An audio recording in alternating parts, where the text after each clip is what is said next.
I now give the floor to Dr. Peeperkorn.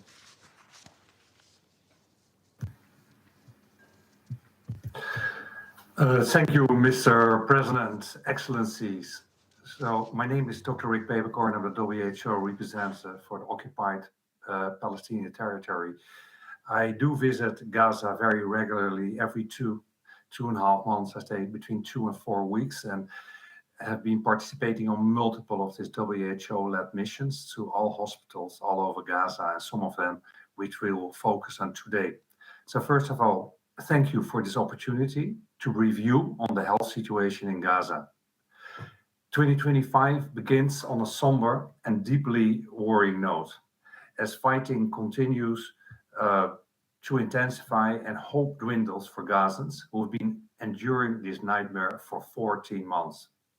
Approximately 7% of the population has been killed or injured since October 2023, with over 25% of the more than 105,000 injured people suffering from life-changing injuries, which will need extensive rehabilitation and lifelong medical assistive technologies, according to WHO and partners' estimates. Time and again, hospitals have become battlegrounds, rendering them out of services and depriving those in need of life-saving care. The health sector is being systematically dismantled and pushed to the breaking point. Its resilience tested amid dire shortages of medical supplies, equipment, and specialized staff. Only 16 of the 36 hospitals in Gaza remain partially functional, with a total bed capacity of just 1,822, far below what is needed to address the overwhelming health crisis. Due to damage, attacks, and shortages, most hospitals can only provide basic care and lack the capacity for specialized treatment of chronic diseases and complex injuries, leading to increased suffering and death. Despite these challenges, the pace of medical evacuations remains extremely slow.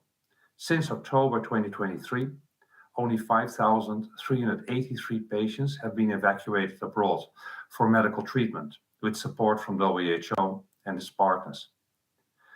Of these, only 436 have been evacuated since the closure of the Rafah crossing of 6th of May 2024, with WHO organized, facilitated by WHO.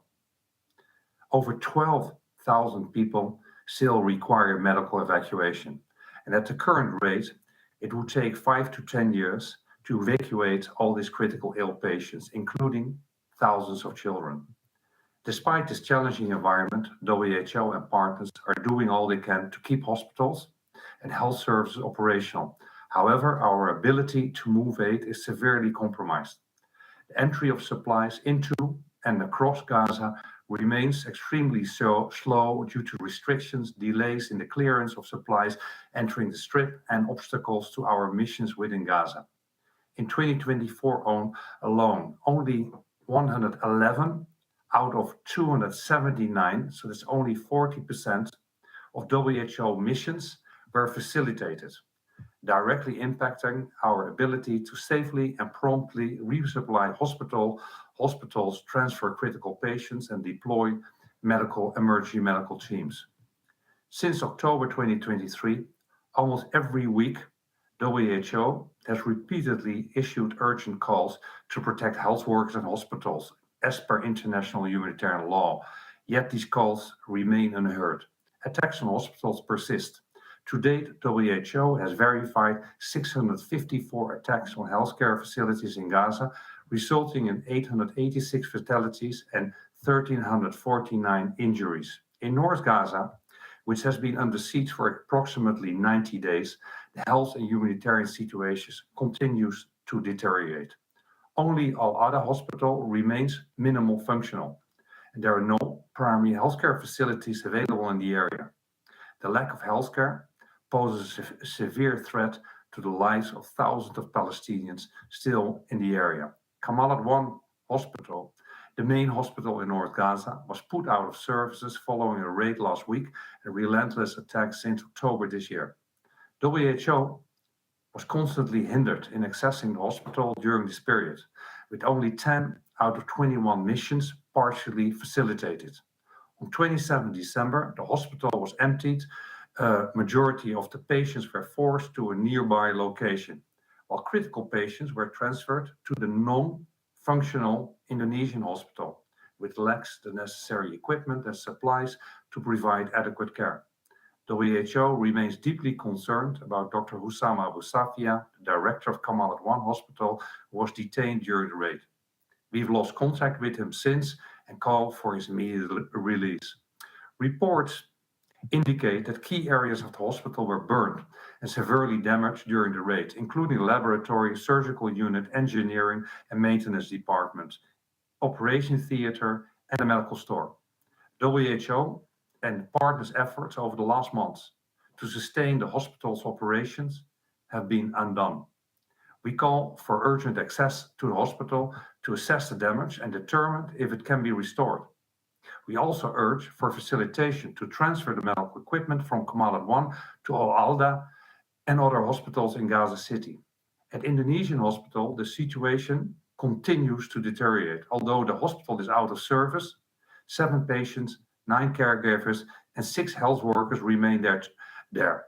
Today, the hospital reportedly received an order to evacuate and to provide a list of names and details of all those still inside. We urge that the hospital and its remaining patients who are in a dangerous and active conflict zone be protected. The hospital is already severely damaged, and further attacks will make it even harder to restore the facility. Al-Ada, which is the last remaining minimal functional hospital in North Gaza, is struggling to stay open. Hostilities continue around the hospitals, resulting in an influx of injuries. 37 inpatients remain inside. Food and water and fuel are depleting fast. The hospital has been without many essential medicines for more than 85 days. Access to the hospital is dangerous for patients in need due to the hostilities nearby. Unfortunately, we have just received reports that Al-Ada 2 has been ordered to fully evacuate. With this, the last health lifeline in North Gaza is at a risk of being severed. WHO is planning a mission to Al-Ada, Kamal Adwan, and Indonesian hospital for assessment. However, currently no roads to Kamal Adwan and Al-Ada are accessible. We urge for access to be facilitated urgently and for evacuation orders to be rescinded. As I close, I want to emphasize that despite the incomprehensible challenges, the health system of Gaza has not collapsed. It's deeply affected and bruised, but against all odds, health workers, WHO and partners have kept services going as much as possible. Al-Shifa, as examples, Al-Shifa and Nasser Medical Complex, which have been restored after being left in ruins, including European Gaza Hospital, following severe attacks, raids, and destruction earlier this year, are prime examples of the resilience of a Gaza health system and the inspiring dedication of its health workers, with support of WHO and partners. This is nothing short of a feat and is a reason to be hopeful. It shows what can be achieved if healthcare is protected and peace is given a chance. I want to remind that hospitals have a special protection under international humanitarian law because of their life-saving functions. While hospital may, under specific and limited circumstances, lose their protected status, such use does not then absolve any party from its obligations to comply with all other relevant rules of international humanitarian law that are applicable when launching attacks on military objectives, including the principles of distinction, precautions in attack, and proportionality. This remains fully applicable. Lastly, I repeat WHO call to ensure urgently that hospitals in North Gaza can be supported to become functional again, for an expedited pace of medical evacuation and use all corridors from Gaza to get patients out, including to the West Bank and East Jerusalem, for sustained access to hospitals, for increased flow of aid and information across and goods across Gaza, and for an urgent and lasting ceasefire. Thank you, Mr. President, for your kind and Excellencies for your attention. I thank Dr. Riek Peeperkorn for his briefing. I now give the floor to